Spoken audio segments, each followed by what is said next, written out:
पिछले वीडियो में हमने परागण की डेफिनेशन समझी थी, परागण के टाइप्स देखे थे कि परागण दो प्रकार के होते हैं, एक स्वपरागण होता है और एक परपरागण होता है।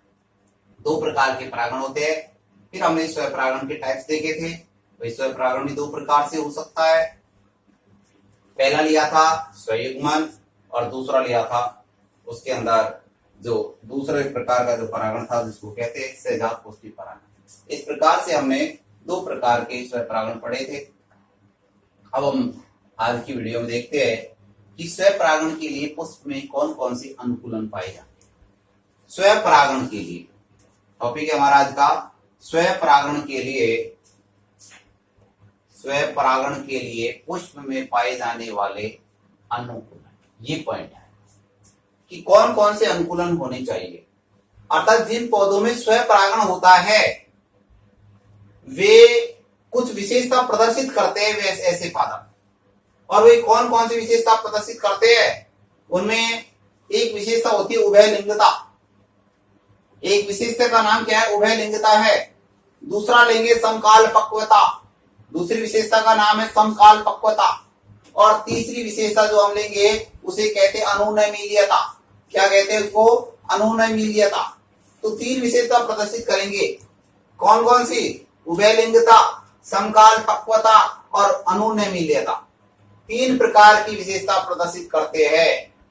तो उनमें सबसे पहले लेते हैं उभयलिंगता। यानी उभयलिंगता क्या है, किसे कहते हैं उभयलिंगता? उभयलिंगता का मतलब होता है कि ऐसे पौधों में उभयलिंगी पुष्प पाए जाते हैं, अर्थात जो स्वपरागण दर्शाते हैं ऐसे पौधों में पुष्प कैसे होते हैं? उभयलिंगता प्रदर्शित करने वाले होते हैं। अर्थात हम ये कह सकते हैं कि जो जनन अंग है नर और मादा जननांग, वो एक ही पुष्प में पाए जाते हैं। उभयलिंगता को द्विलिंगी के नाम से जाना है, अर्थात जो नर जननांग और मादा जननांग जो है वो यदि एक ही पुष्प में होते हैं उसे कहते हैं उभयलिंगता के नाम से जाना जाता है। तो पहला है उभयलिंगता। ऐसे पौधों में उभयलिंगी पुष्प पाए जाते हैं। ऐसे पौधों में उभयलिंगी पुष्प पाए जाते हैं। कैसे पुष्प पाए जाते हैं? उभयलिंगी पुष्प पाए जाते हैं। कैसे? उभयलिंगी पुष्प पाए जाते हैं जिनमें नर व मादा जननांग एक ही पुष्प में होते हैं। जिनमें नर व मादा जननांग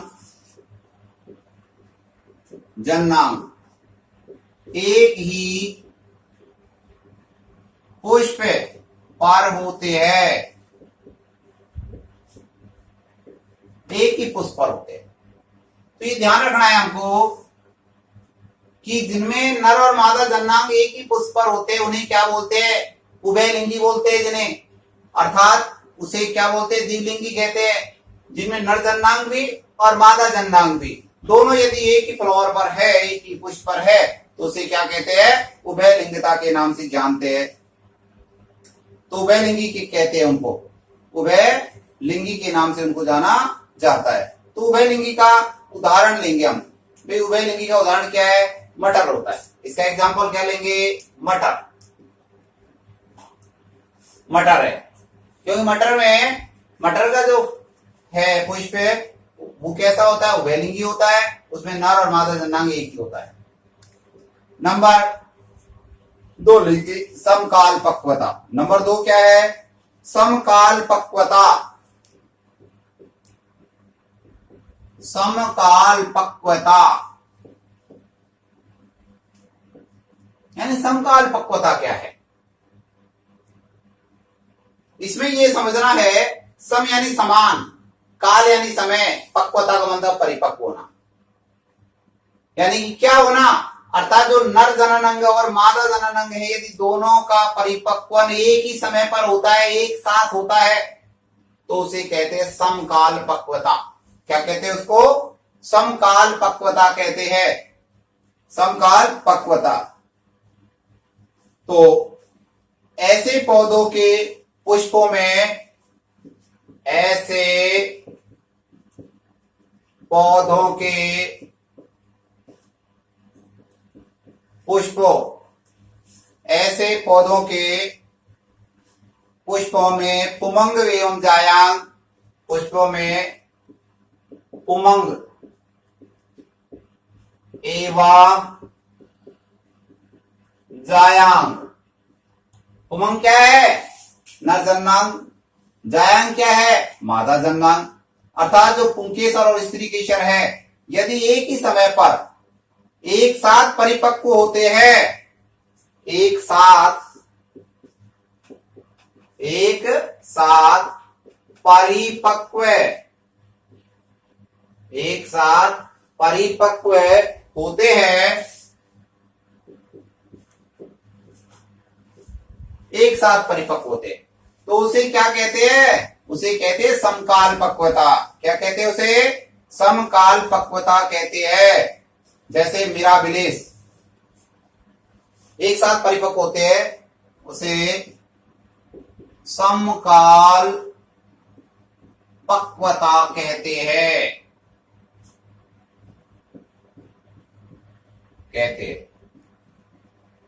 एग्जाम्पल लिखेंगे मिराबिलिस,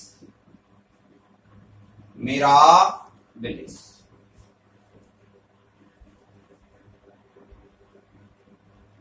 मिराबिलिस जो होता है उसमें नर जन्नांग और मादा जन्नांग दोनों के दोनों एक साथ ही परिपक्व होते हैं, मिराबिलिस।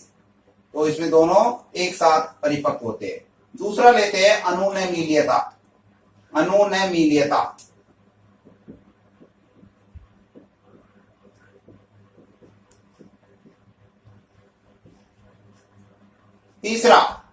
तीसरी जो विशेषता है उसको क्या कहते हैं? अनुनैमिल्यता। अनुनैमिल्यता के नाम से जानते हैं। कुछ पौधों के पुष्प ऐसे होते हैं जो कभी खिलते ही नहीं है, कुछ पौधों के पुष्प ऐसे होते हैं जो कभी खिलते नहीं है, हमेशा बंद रहते हैं, तो वो क्या होते हैं? उसी क्या कहते हैं? अनुनैमिल्यता कहते हैं। कुछ पौधों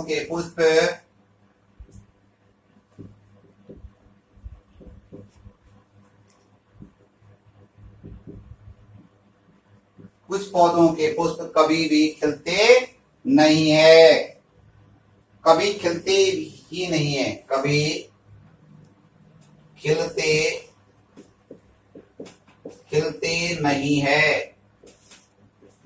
नहीं है, हमेशा बंद रहते हैं, हमेशा क्या रहते हैं? बंद रहते हैं, हमेशा बंद रहते हैं। इन पुष्पों में आवश्यक रूप से स्वपरागण होता है। इन पुष्पों में आवश्यक रूप से स्वपरागण होता है। आवश्यक रूप से क्या होता है? स्वपरागण होता है, स्वपरागणी होता है। उदाहरण के लिए वायोला और कनकोआ, उदाहरण लेंगे वायोला, कनकोआ। वायोला और कनकोआ, वायोला और कनकोआ। ड्रोसेरा भी होता है इसका उदाहरण। क्या होता है? Drosera, Drosera. ये पुष्प ऐसे होते हैं जो कभी खिलते नहीं है, कभी खिलते नहीं है। तो जब पौधे के पुष्प कभी खिलते नहीं, हमेशा बंद रहते हैं, तो उन पौधों के अंदर ऐसे जो पौधों के जो पुष्प होते हैं उनमें आवश्यक रूप से कौन सा परागण होता है? स्वपरागण ही होता है। इन पुष्पों में आवश्यक रूप से स्वपरागण ही होता है, स्वपरागण ही होता है, आवश्यक रूप से स्वपरागण ही होता है। तो ये तीन हमने विशेषता देखी। वापस देख लें एक बार कि जो स्वपरागण जिन पौधों में स्वयं परागण होते हैं उनके अंदर कुछ विशेषता, वो पौधे जो होते हैं कुछ विशेषता शो करते हैं। कौन कौन से?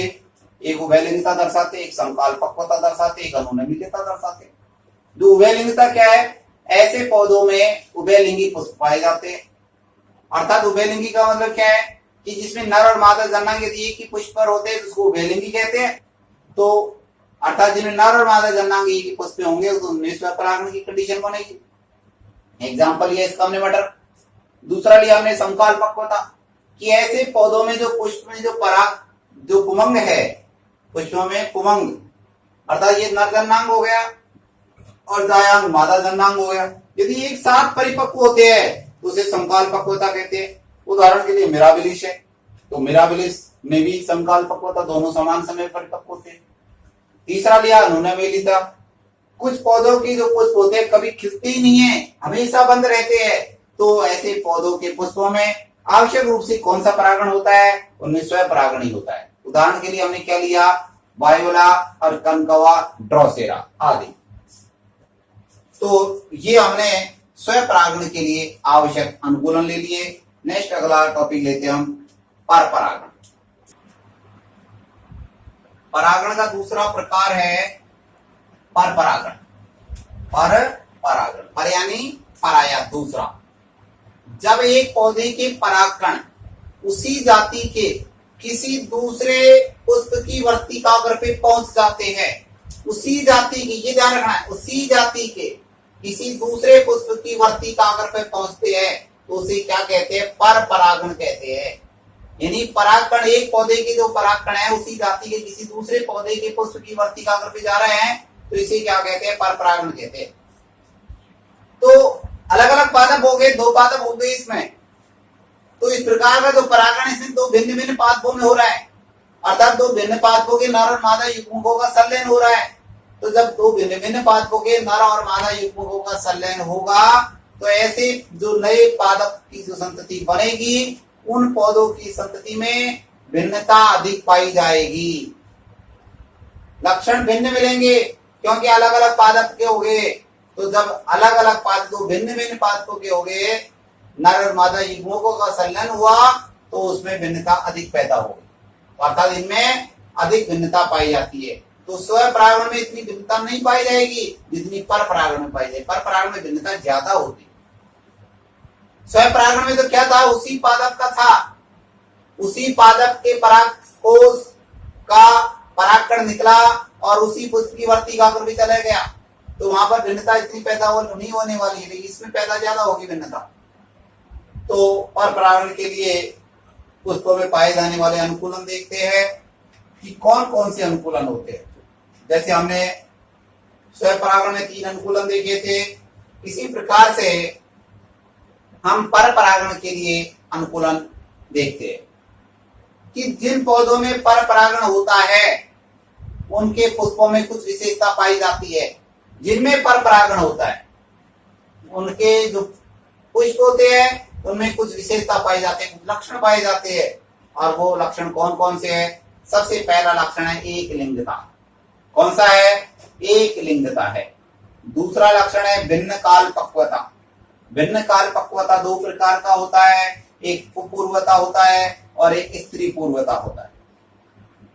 पहला हो गया एक लिंगता, दूसरा हो गया भिन्न काल पक्वता, तीसरा होता है स्वयंबंध्यता। तीसरा कौन सा लेंगे? स्वयंबंध्यता लेंगे। चौथा कौन सा लेंगे? हार्कोगेमी लेंगे। पांचवा कौन सा लेंगे? विषमवर्तिकात्व लेंगे। इस प्रकार से 5 लक्षण देखेंगे इसमें। उसमें हमने 3 लक्षण देखे थे, इसमें 5 लक्षण देखेंगे। कौन कौन से देखेंगे? एक लिंगता देखेंगे, भिन्न काल पक्वता देखेंगे, स्वयंबंध्यता देखेंगे, हार्कोगेमी देखेंगे, विषम वर्तिकात्व देखेंगे।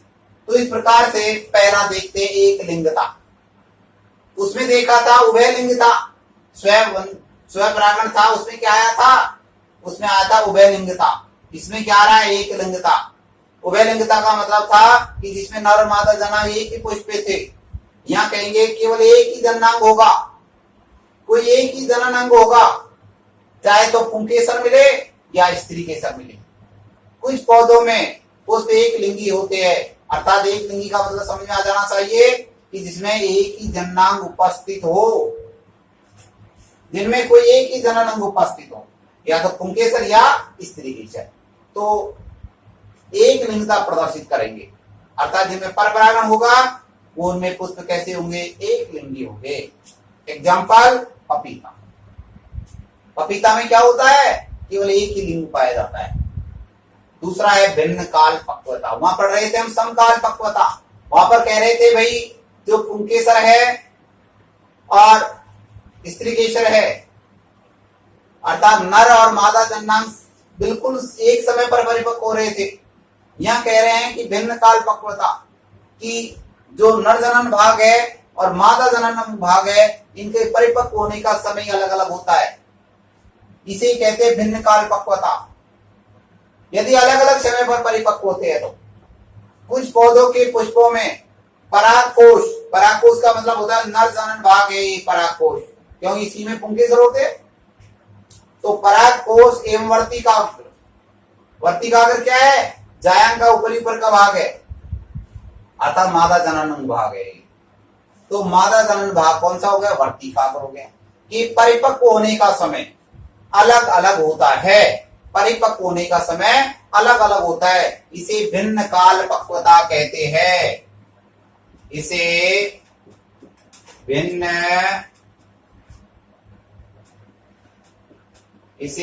काल पक्वता कहते हैं।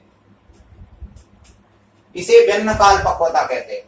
भिन्न काल पक्वता दो प्रकार की हो सकती है। कितने प्रकार की, दो प्रकार। पहली कौन सी है, अपूर्वता। दूसरी कौन सी है, स्त्री पूर्वता। अपूर्वता में क्या होता है, अर्थात जो पुंकेसर है, अर्थात नर जनन भाग है, परागकोश है, कि जब परागकोश वर्तिकाग्र से पहले परिपक्व हो जाता है, अर्थात नर जनन भाग पहले परिपक्व हो गया और मादा जनन भाग बाद में परिपक्व हो रहा है, तो इसे बोलते हैं कुपूर्वता। कुपूर्वता का लक्षण किसमें पाया जाता है, सालविया में पाया जाता है। क्योंकि सालविया में क्या होता है, परागकोश वर्तिकाग्र से पहले ही परिपक्व हो जाता है, तो इसे क्या कहते हैं, कुपूर्वता कहते हैं। दूसरा आता है स्त्री पूर्वता, अर्थात जो वर्तिकाग्र जो है वो परागकोश से पहले परिपक्व हो जाएगी। इसमें वर्तिकाग्र जो है, अर्थात जो मादा जनन भाग है, वो नर जनन भाग से पहले ही परिपक्व हो जाएगा। तो इस प्रकार का लक्षण किसमें देखने को मिलेगा, ब्रैसिकेसी और रोजेसी कुल की जितनी भी पादप है उन सब में देखने को मिलेगा। उनमें वर्तिकाग्र पहले परिपक्व होती है और परागकोश बाद में परिपक्व होता है, अर्थात वर्तिकाग्र परागकोश से पहले ही परिपक्व हो जाएगी इसमें।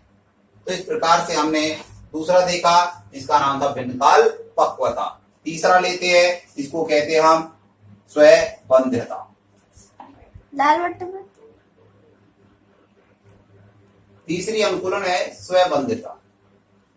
स्वबंध्यता क्या होता है, जब कुछ पौधों के पुष्पों में स्वयं के द्वारा विकसित पराग कणों का आनुवांशिक बाधा के कारण उसी पुष्प की वर्तिकाग्र पर अंकुरण नहीं हो पाता है, तो उसे स्वबंध्यता कहते हैं।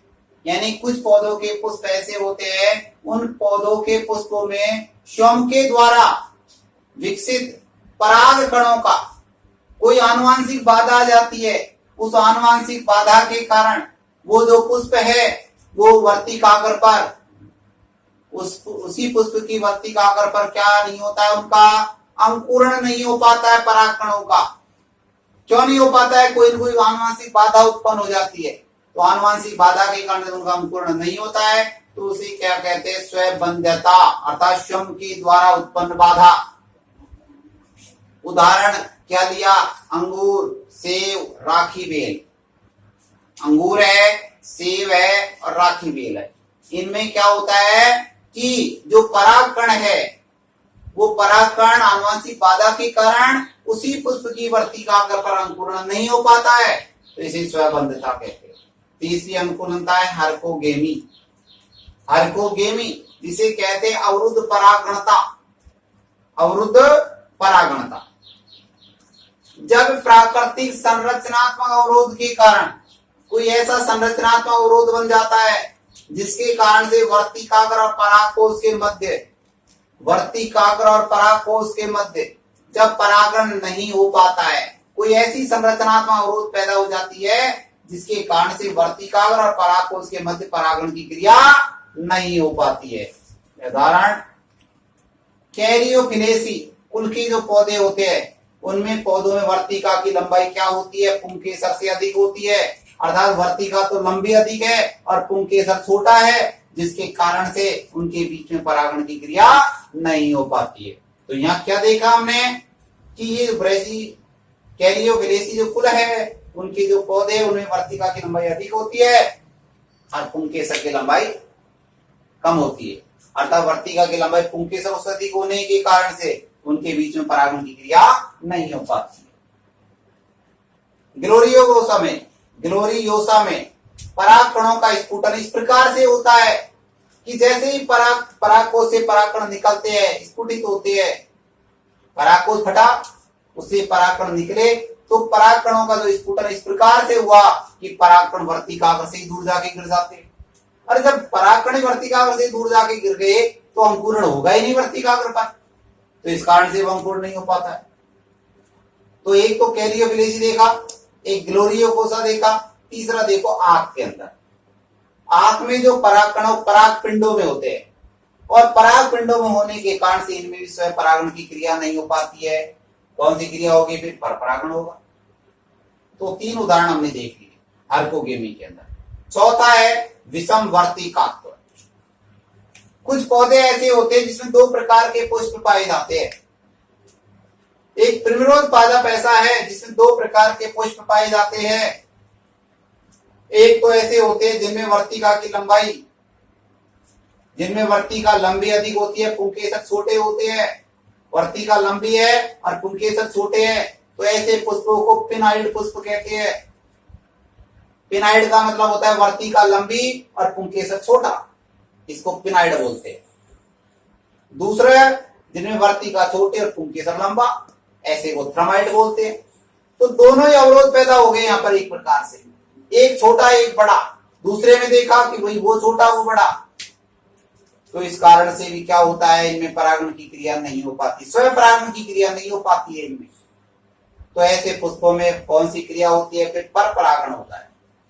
इन पुष्पों में क्या होता है? स्वयं परागण नहीं होकर के पर परागण होता है। उदाहरण क्या देखा हमने? प्रिमरोज। इस प्रकार से हमने जो पर परागण है उस पर परागण के अनुकूलन देखे। तो पर परागण के जो अनुकूलन देखे उन्हें 5 अनुकूलन देखे हमने। 5 अनुकूलन कौन कौन से थे?